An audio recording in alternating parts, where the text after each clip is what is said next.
America's Jared Woodward looking for opportunities outside of big tech. He wrote the following: we see more risk ahead for these $70 trillion of tech growth and debt assets that proliferated over the last 20 years. We favour equally weighted equity indexes over market cap weighted indexes and favour small cap value stocks versus large cap growth.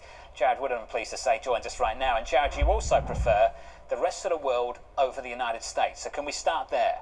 Why the rest of the world?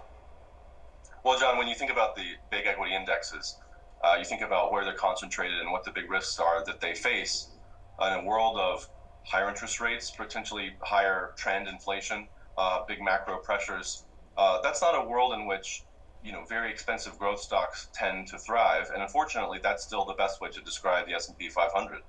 The rest of the world is exposed to other things, other risks, but not the kinds of risks that we think are going to be as urgent this year. And so, whether it's emerging markets, especially outside of China, from a financial investment point of view, even Europe, even Japan, face some meaningful risks, but they don't have the kind of valuation pressure that is still, I think, a big headwind for large cap U.S. equities. Jared, 3 words: outside of China.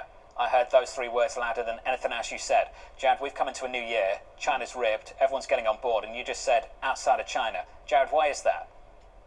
I think that the most important message is that you can have exposure to the Chinese economy and to the benefits of Chinese economic reopening without already owning Chinese financial assets. I think this is especially important for dollar, denominated and U.S.-based investors. Of course, you want to have exposure to the world's largest economies and to those benefits, but it doesn't have to be within Chinese financial markets, because look, a lot of the risk factors that were on people's minds so much in 2021 and even last year around accounting and transparency, good governance, never mind some of the other risks that people have known about for years, these are still live issues that haven't been resolved. You see bipartisan now support for a kind of a disentangling, both on technology and even wider economic applications between the United States and China. And so I think it's worth having exposure, but doing it in parts of the world that benefit in a major way, but without the same risks. 2 obvious places to look. One's EM, the other's Europe. Can we talk about Europe? Europe has ripped so hard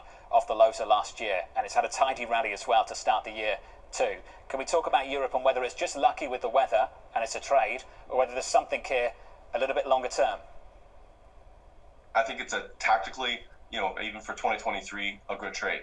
For the longer term, the same issues around, plunging, adverse demographics, lackluster productivity, the absence really of the kind of technology that can be transformative. Some of the big risks structurally haven't been resolved in Europe, haven't been resolved in Japan, and so I think you have to be nimble. They're victims of bad energy policy. Most people would say that. Jared, bad energy policy has been good for energy equities over the last couple of years, and Jared, you haven't given up on that trade. Why is that? Look, think about this image. It was in the press a lot last year of that wind farm in Germany that had to be destroyed because they needed to get access to the coal underneath. Okay, the fact remains that you have to walk before you can run, and unfortunately, it looks like some parts of the world have made big investments in the interest of running from an energy policy point of view, but without secure resources to get them to that future. In the sectors that make it possible, whether it's oil and gas, or I think nuclear power, or midstream service companies, there's a lot of places to invest these days. But we think that natural resources, doesn't matter what your politics are or what your policy preferences, you need copious quantities of raw materials, mined and otherwise, to make the future happen, whether you're on the left, right, or center. And those things are still undervalued in the marketplace today. Look, energy and materials, throw in some industrials, and you had basically half of the equity market for much of the 20th century. Today, those sectors account for like 10 to 15% of equities. And we think that there's some mean reversion from a structural point of view higher that has to happen. You have to recapitalize those sectors if you're going to have an efficient, productive economy. Hey, Jared, this was thoughtful stuff. I appreciate it. Jared Woodward there of Bank of America. We are about 12 or 13 minutes into the session.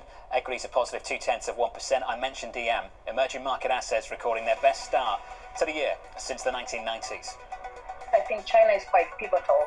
So that's the one we're watching. That's what we're focused on this year, that will allow EM to possibly outperform developed markets. A conversation you do not want to miss coming up next with Robert Koenigsberger of Gramercy Funds.